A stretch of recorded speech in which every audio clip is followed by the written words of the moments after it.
Info Afrique sur Al24 News et bienvenue à tous. L'Observatoire international Western Sahara Resource Watch a exhorté mardi le Parlement européen à garantir le respect strict de la décision de la Cour de justice de l'Union européenne qui a invalidé définitivement 2 accords commerciaux conclus entre l'Union européenne et le Maroc en 2019 sur la pêche et l'agriculture. L'ONG recommande au Parlement de demander une audition immédiate sur les conséquences pratiques de la décision dans les commissions compétentes, à savoir celles du commerce international de la pêche, des affaires juridiques, de l'agriculture et des affaires étrangères.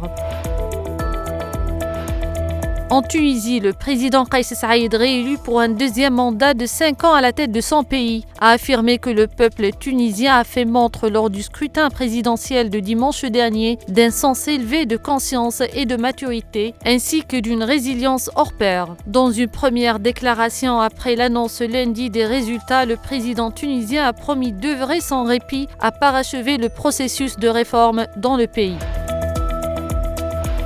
En Somalie, 59 membres du groupe terroriste Al-Shabaab ont été éliminés lors de 2 opérations militaires menées dans les gouvernorats de Galgadoud et du Moyen Chabelle dans le centre du pays. L'intensification des opérations militaires avait conduit à libérer de nombreuses villes et régions des mains des terroristes. Cela survient quelques semaines après l'élimination de 42 éléments d'Al-Shabaab lors d'une opération militaire menée par l'armée somalienne au centre du pays.